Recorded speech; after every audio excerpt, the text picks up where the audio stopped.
Israel और Iran के बीच शत्रुता की जड़ें 1979 की ईरानी क्रांति में मिलती हैं, जब ईरान ने इजरायल को मान्यता देना बंद कर दिया और इसे ज़ायोनी शासन कहकर संबोधित करना शुरू किया। ईरान ने हिज़बुल्लाह, हमास और अन्य समूहों को समर्थन देकर इजरायल के खिलाफ छद्म युद्ध छेड़ा। दूसरी ओर इजरायल ने ईरान के परमाणु कार्यक्रम को अपने लिए खतरा मानते हुए कई गुप्त ऑपरेशन और हवाई हमले किए। 2023 में गाजा में हमास के हमले के बाद, जिसमें 1200 इजरायली मारे गए, दोनों देशों के बीच तनाव और बढ़ गया। ईरान ने हमास और हिज़बुल्लाह जैसे समूहों का समर्थन किया, जबकि इजरायल ने सीरिया और लेबनान में ईरानी ठिकानों पर हमले तेज कर दिए। 2024-2025 की प्रमुख घटनाएं। 1 अप्रैल 2024, दमिश्क में ईरानी दूतावास पर हमला। इजरायल ने सीरिया की राजधानी दमिश्क में ईरानी दूतावास पर हवाई हमला किया, जिसमें 16 लोग मारे गए, जिनमें ईरानी रिवॉल्यूशनरी गार्ड्स के वरिष्ठ कमांडर मोहम्मद रजा जाहेदी शामिल थे। ईरान ने इसे अपनी संप्रभुता का उल्लंघन बताया और जवाबी कार्रवाई की कसम खाए। 13 अप्रैल 2024, ईरान का पहला प्रत्यक्ष हमला। ईरान ने इजरायल पर 300 से अधिक ड्रोन और मिसाइलों के साथ पहला प्रत्यक्ष हमला किया। ये हमला दमिश्क हमले का बदला था। इजरायल, अमेरिका, ब्रिटेन, फ्रांस और जॉर्डन की मदद से अधिकांश मिसाइलों को रोक लिया गया। 19 अप्रैल 2024, इजरायल का जवाबी हमला। इजरायल ने ईरान के इस्फहान क्षेत्र में हवाई हमले किए, जो सीमित थे और विश्लेषकों के अनुसार तनाव को कम करने का संकेत दे रहे थे। ईरान ने इस हमले का कोई जवाब नहीं दिया। 31 जुलाई 2024, हमास नेता की हत्या। तेहरान में हमास के राजनीतिक नेता इस्माइल हानियेह की हत्या कर दी गई, जिसके लिए ईरान ने इजरायल को जिम्मेदार ठहराया। उसी दिन लेबनान में हिज़बुल्लाह कमांडर फू शुक्र की हत्या भी हुई।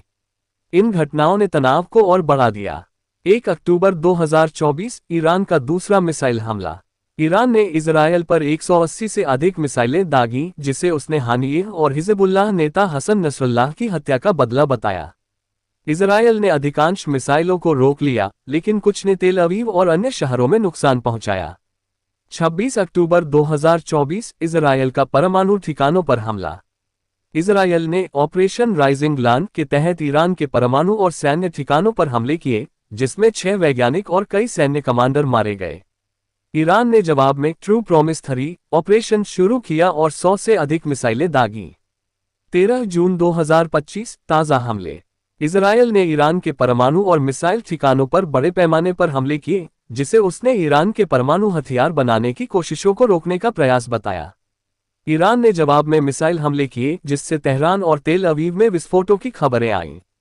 वैश्विक प्रभाव। तेल की कीमतों में उछाल। इजरायल और ईरान के बीच तनाव ने तेल की आपूर्ति को प्रभावित किया, खासकर होर्मुज जलसंधि के जरिए, जिससे वैश्विक तेल कीमतें बढ़ गईं। भारत, जो अपनी तेल आपूर्ति का बड़ा हिस्सा इस क्षेत्र से आयात करता है, पर भी इसका असर पड़ा। वैश्विक उड्डयन पर प्रभाव। ईरान, इराक और आसपास के क्षेत्रों में हवाई क्षेत्र बंद होने से उड़ानें रद्द हुई और यात्रा समय बढ़ गया। भारत की इंडिगो एयरलाइंस ने भी यात्रियों को सतर्क रहने की सलाह दी। भारतीय प्रवासियों की सुरक्षा। खाड़ी क्षेत्र में रहने वाले भारतीय प्रवासियों की सुरक्षा एक बड़ी चिंता है। भारत सरकार ने अपने नागरिकों को सतर्क रहने और स्थानीय दूतावासों से संपर्क करने की सलाह दी है। वैश्विक प्रतिक्रियाएं। अमेरिका ने इजरायल का समर्थन किया, लेकिन हमलों में अपनी संलिप्तता से इनकार किया। रूस, फ्रांस और अन्य देशों ने दोनों पक्षों से संयम बरतने की अपील की। भारत ने तटस्थ रुख अपनाते हुए कूटनीतिक समाधान की वकालत की। विश्लेषण। इजरायल और ईरान के बीच तनाव का मुख्य कारण ईरान का परमाणु कार्यक्रम और इजरायल की क्षेत्रीय सुरक्षा चिंताएं हैं। इजरायल का मानना है कि ईरान का परमाणु हथियार उसकी अस्तित्व के लिए खतरा है, जबकि ईरान का कहना है कि उसका परमाणु कार्यक्रम शांतिपूर्ण है। दोनों देशों के बीच सीधे टकराव ने मध्य पूर्व को व्यापक युद्ध के कगार पर ला खड़ा किया है। हालांकि दोनों देशों ने कुछ हद तक संयम दिखाया है।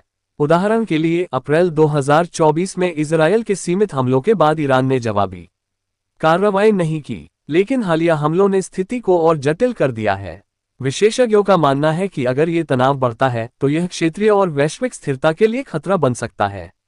भारत की भूमिका। भारत ने इस संघर्ष में तटस्थ रुख अपनाया है।